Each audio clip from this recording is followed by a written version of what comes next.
Это программа «Актуальное интервью», в студии Иван Лазаренко. Здравствуйте. В связи с ситуацией с коронавирусом многие в эти дни перешли на удаленный формат работы. Какие права при этом имеет работник? Как правильно должны быть оформлены трудовые отношения? В каком размере должны выплачиваться заработная плата и больничные? Об этом мы сегодня узнаем у председателя Федерации профсоюзов Республики Николая Дегтярева.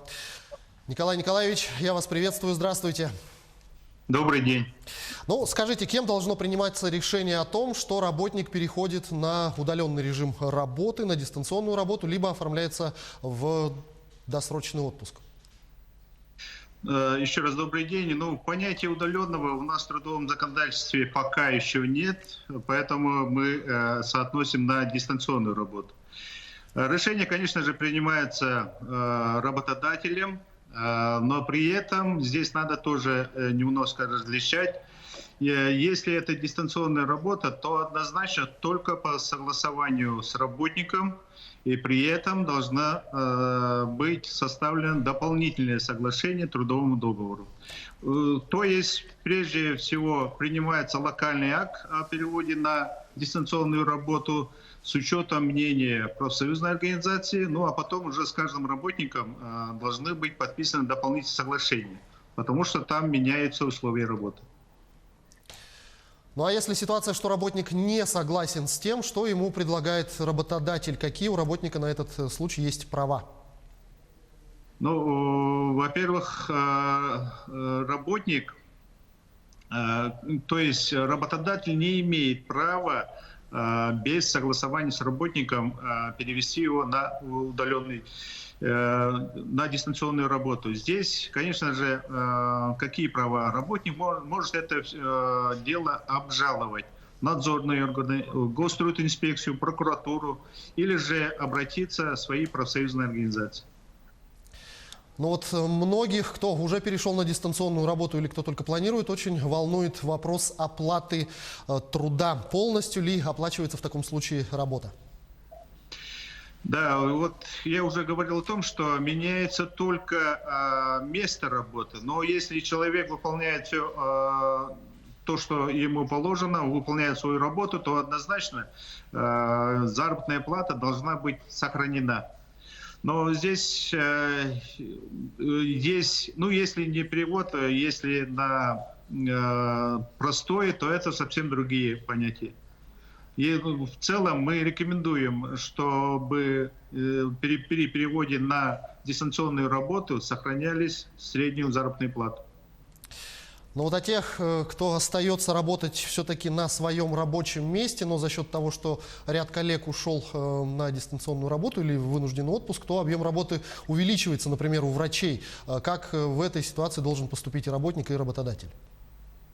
Да, конечно же, наши сейчас медицинские работники работают в усиленном размере, поэтому правительством Российской Федерации было принято соответствующее распоряжение об увеличении средств, дополнительных средств выделяется на повышение им заработной платы. И у нас в республике тоже приняты такие решения, поэтому дополнительные соглашения у них увеличится заработная плата. Сейчас в зависимости от работы от 50 до 200 тысяч.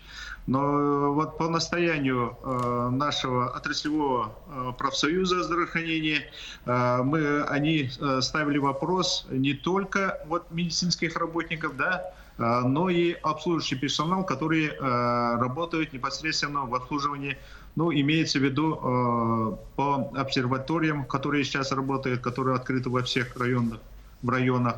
Имеется в виду, кто работает с контактными. Но вот есть ряд других, скажем так, категорий работников, например, деятели культуры, работа которых дистанционно просто не имеет смысла или попросту невозможно. Как в таких случаях разворачивается ситуация? Считается ли это вынужденным простоем? И как в этой ситуации работники, например, культуры будут получать зарплату в полной или мере? Да, мы понимаем, что не у всех это получится, работать удаленно, дистанционно, поэтому понятие простое есть.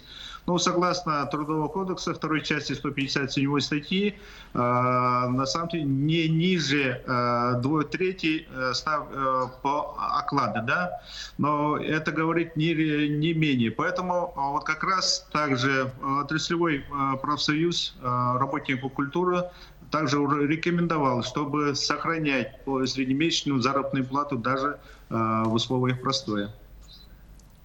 Ну, конечно, нельзя обойти вниманием тот факт, что Владимир Путин заявил, что следующая неделя будет состоять полностью из выходных дней. Как профсоюзы отреагировали на это сообщение? Ну, конечно же, это очень правильное решение. Вообще, вот вчерашнее обращение президента страны мы считаем очень своевременным, очень нужным, потому что вот, ну, а по объявленному на следующей неделе указ уже вышел о нерабочих днях. Ну, здесь больше вопросов, а как будет там зарплата в двойном размере или нет. Но здесь надо сказать о том, что это не праздничные, не рабочие дни, поэтому как обычные выходные там будут. И здесь никаких двойных оплат не будет. Но есть еще одна категория лиц. Это лица, находящиеся на самоизоляции. Какие права имеет эта категория граждан? Какие трудовые гарантии у них остаются? Ну, по тем, которые вот из-за рубежа пришли или из других районов, и при этом есть у кого-то предпосылки, ну, уже по заключению медицинских работников, там специальное постановление Российской Федерации у нас вышло, они самоизолируются, и им оформляются больничные листы. Они могут даже также дистанционно это все оформить, оплачивает фонд социального страхования. Но вы знаете, что также у нас дополнительное внесение изменений в указ главы Республики Саха-Якутия по нашим пожилым гражданам старше 65 лет.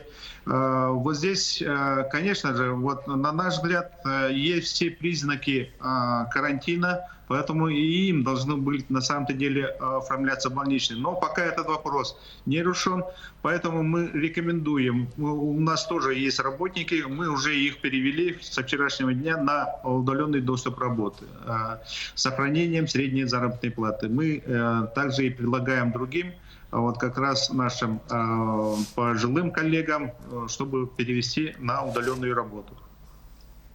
Но вот если говорить о ситуации с коронавирусом, карантином, удаленным дистанционным трудом, то какие действия работодателей можно считать грубым нарушением трудовых прав и что делать, куда обращаться, если все-таки работник считает, что его права были нарушены?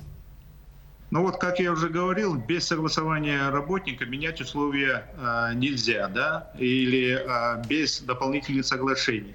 Ну и также вот то, что предлагают, нам также обратились с районов, что предлагают взять отпуск без сохранения заработной платы.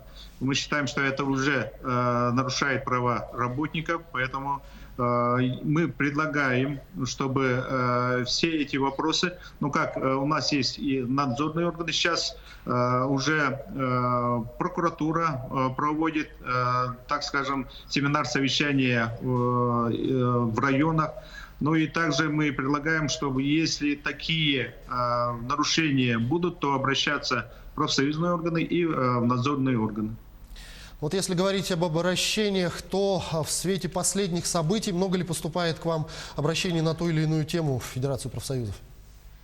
Ну вот по прямым нарушениям пока нет, только вот в большей степени обращения идут по разъяснениям тех или иных принятых решений.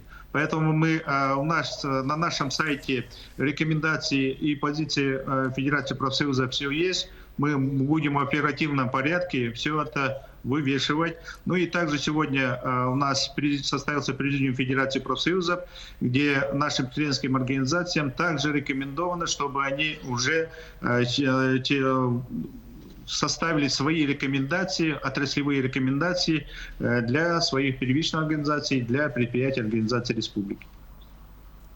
Ну а как вы считаете, после пандемии могут ли измениться каким-то образом вообще трудовые отношения между работодателями и работниками? И, например, нет ли опасений, что работодатели начнут потихонечку избавляться от сотрудников, которые не могут работать, например, удаленно? Ну, опасения, конечно же, есть. Вы знаете, также эти вопросы рассмотрены и на уровне правительства республики, и на уровне Российской Федерации, где предупредили, если какие-то будут нарушения, то однозначно меры ответственности по ним будут приняты очень жесткие.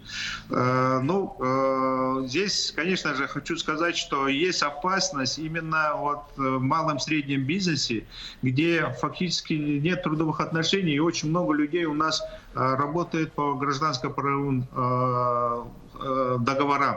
И вот здесь, конечно, возможно вот такие приниматься решения, поэтому мы и предлагаем вот Министерству предпринимательства, чтобы эти вопросы взяли на контроль.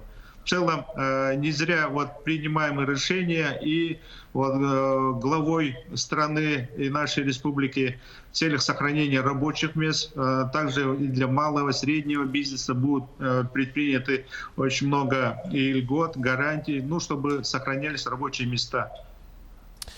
Николай Николаевич, я благодарю вас за беседу. Спасибо, что нашли время и ответили на наши вопросы. Всего вам доброго. Это была программа «Актуальное интервью» о условиях дистанционной работы, в условиях кризиса и коронавируса. Мы сегодня говорили с председателем Федерации профсоюзов республики Николаем Дегтяревым. До встречи в эфире.